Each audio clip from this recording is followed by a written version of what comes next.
बिहार में चौंका देने वाला मामला सामने आया है।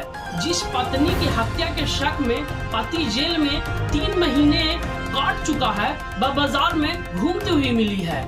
उस पर देवर की नजर पड़ी तो उसके पैरों तले से जमीन खिसक गई। देवर ने उसे घर चलने के लिए कहा। महिला ने कहा कि अब वह किसी और दूसरे की अमानत है, अब वह नहीं जाएगी, लेकिन देवर नहीं माना और उसे घर ले आया। परिवार उसे पुलिस के पास लेकर गया, जहां पुलिस का रवैया और चौंकाने वाला था। पुलिस ने कहा अभी होली है, इसे अपने घर लेकर जाओ, अपने पास रखो, उसके बाद हम आएंगे तो ले जाएंगे। यह मामला है गया शहर के मुफस्सिल थाने इलाके का। साल 2013 में अरगिल्ला के रहने वाले विजय कुमार की शादी उषा कुमारी से हुई थी। विजय पेशे से राजमिस्त्री है। शादी के कुछ दिन बाद पत्नी उषा अचानक से कहीं चली गई। मायके वाले को खबर लगी तो उषा को गायब कर हत्या करने का केस मुफस्सिल थाने में दर्ज कराया। इसमें उषा के पति विजय कुमार, सास और देवर को नामजद बनाया गया। पुलिस ने विजय कुमार को अरेस्ट कर जेल भेज दिया। वह 3 महीने जेल में रहा, बाद में उसकी जमानत हो गई। देवर रंजीत ने किसी तरह जांच से अपना नाम हटवाया और सास ने जमानत ले ली। बात आ गई हो गई, लेकिन केस अब भी अदालत में चल रहा है। 9 साल में उषा और विजय की अलग अलग हो गई शादी।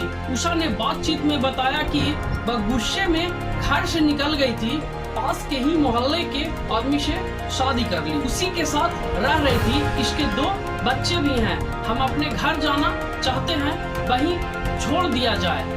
जब उसे पूछा गया कि तुम्हारी हत्या के आरोप में पहला पति 3 महीने तक जेल में सजा काट चुका है, अब तुम्हारे विरुद्ध कार्रवाई होगी, यह बात सुनते ही उसने चुप्पी साध ली। इधर विजय की मां शांति देवी ने बताया कि जेल से छूटने के काफी दिनों बाद हमने विजय की शादी कर दी थी।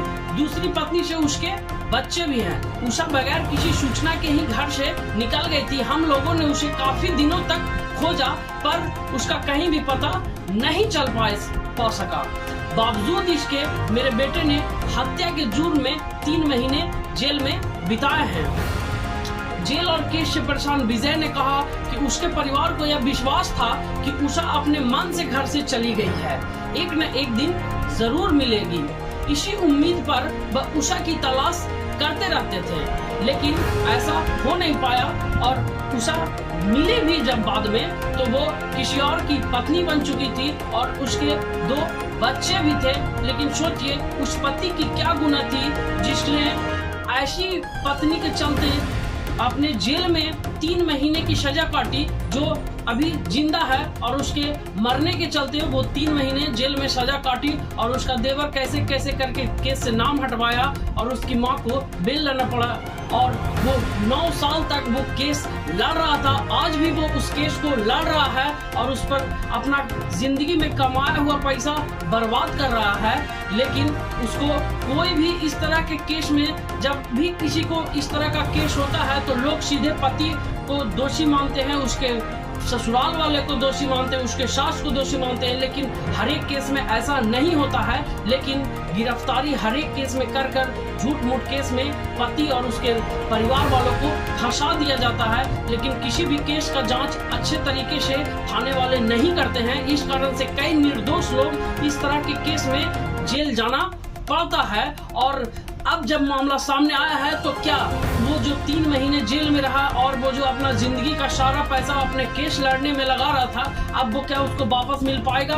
क्या उस दरोगा पर, जो दरोगा उस समय वहां पदस्थापित थे और उन्होंने जिसने उसकी गिरफ्तारी की और उसको जेल भेज दिया बिना जांच पड़ताल किए कि किस तरीके से उसकी उषा जो बीवी थी वो गायब हो गई है, बिना जांच पड़ताल किए उसने उसे जेल भेज दिया, और क्या अब वो दरोगा पर कार्रवाई होगा? तो ऐसे ही वीडियो के लिए बने रहे हमारे साथ और देखते रहे डिजिटल मीडिया बिहार। अगर इस खबर पर और भी कोई अपडेट आएगा तो मैं आपको वीडियो के माध्यम से जरूर दूंगा। तो वीडियो को लाइक करें, कमेंट करें और शेयर करें। जय हिंद।